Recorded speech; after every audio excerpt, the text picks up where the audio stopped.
নমস্কার। এখন আমি করছি আলু কাঁচকলা দিয়ে ইলিশ মাছের ঝোল।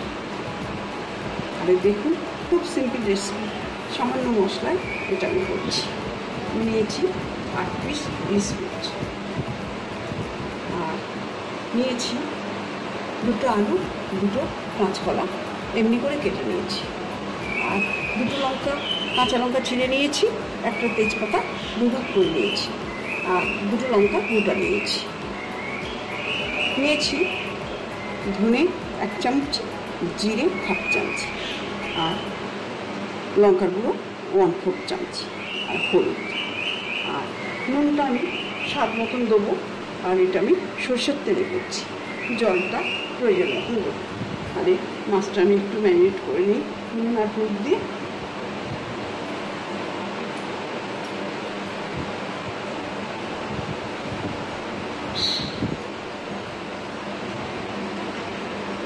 নুন দিলাম 1 চামচি, আর হলুদটা দিচ্ছি।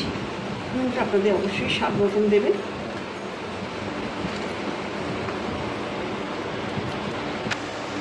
আমি গ্যাস অন করে কড়াইটা বসিয়েছি, তাতে আমি 4 চামচি তেল দিয়েছি, তাতে দিচ্ছি একটু নুন। তেলটা একটু গরম হয়ে যাক, আমি একে একে মাছগুলো হালকা করে ভেজে নেব। আমি ম্যারিনেট করা মাছগুলো একে একে ছেড়ে দিচ্ছি তেল।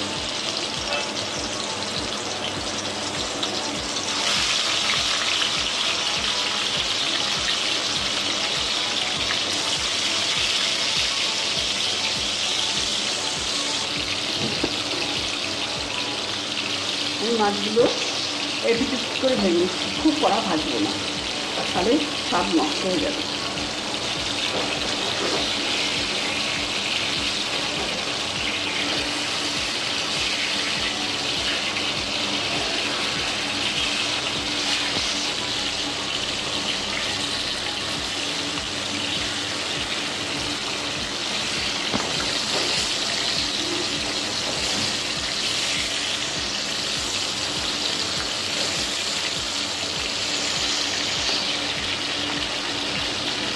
মাছগুলো আমি এবার তুলে নিচ্ছি।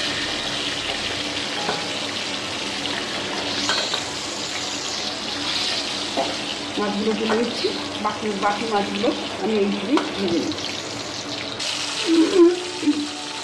বাকি মাছগুলো আমি অমনি করেই ভেজে নিচ্ছি। আমরা সবসময় ইলিশ মাছের ঝাল খেয়ে থাকি, কিন্তু ঝোলটা খেতেও ভীষণ সুন্দর হয়। আপনারা এইভাবে একদিন করে খাবেন, ভীষণ ভালো লাগবে।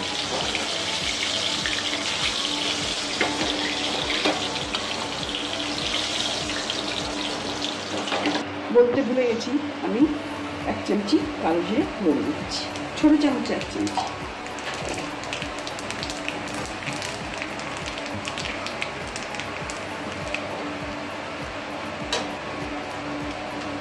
আলুগুলো দিয়ে দিচ্ছি। আমরা সবসময় বেগুন দিয়েই ইলিশ মাছের ঝাল বলুন, ঝোল বলুন খেয়ে থাকি। আমরা কাঁচকলা দিয়ে সাধারণত খাই না, কিন্তু কাঁচকলা দিয়ে খেতে ভীষণ অপূর্ব লাগে।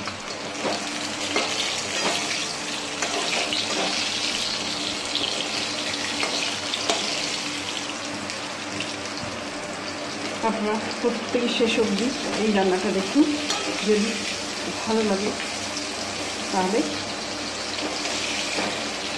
আমাকে কমেন্ট করার অনুরোধ করুন। আমি কাঁচকলাটাও দিয়ে দিয়েছি, একটু ভাজা হোক আলুর সঙ্গে।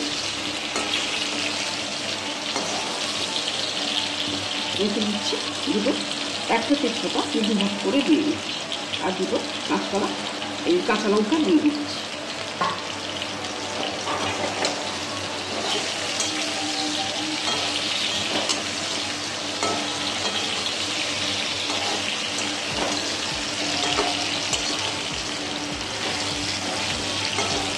আপনারা এইভাবে রান্নাটা করে অবশ্যই খাবেন, আশা করি ভীষণ ভালো লাগবে আপনাদের।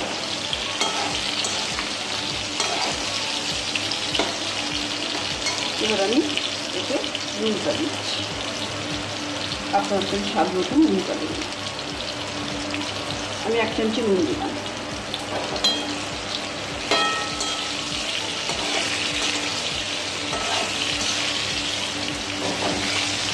একটু সবজির মতো ভাজা হয়ে যাক, বাকি মশলাগুলো দিয়ে দেবো।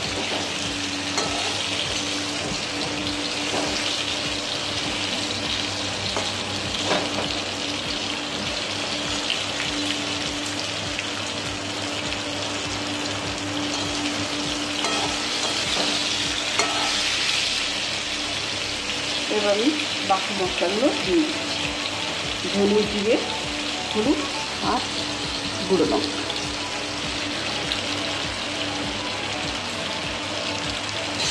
মশলাগুলো দিয়ে দিয়েছি। মশলাটা একটু ভালো হোক তেলের সঙ্গে।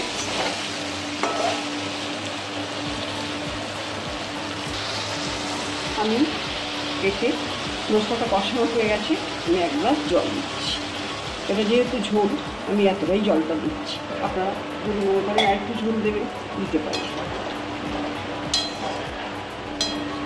আমি একটু চাপা দেবো। ফিরে এলাম 5 মিনিট পর। আমার সবজিগুলো ভালো করে সেদ্ধ হয়ে গেছে, আলু কাঁচকলা। এবার আমি ওতে মাছগুলো এক এক করে ছেড়ে দিচ্ছি।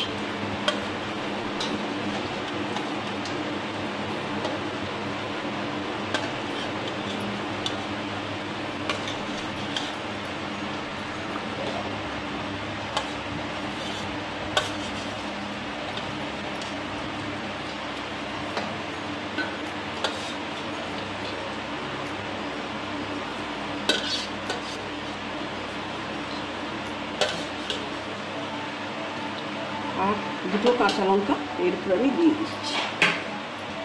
দিয়ে আর একটু ফুটুক, তখন আমি রান্নাটা নামাবো। তাহলে হয়ে গেল আমার আলু কাঁচকলা দিয়ে ইলিশ মাছের ঝোল। ঘরোয়া পদ্ধতি, অথচ দারুণ স্বাদের। মানে খেলে একবার মুখে লেগে থাকবে। আপনারা তাহলে ঠিক এইভাবে করে খাবেন, আপনাদের অবশ্যই ভালো লাগবে। যদি ভালো লাগে তাহলে অবশ্যই কমেন্টস করবেন। তবে প্রথম থেকে শেষ অবধি ভিডিওটা দেখার জন্য আপনাদের অসংখ্য ধন্যবাদ। নমস্কার।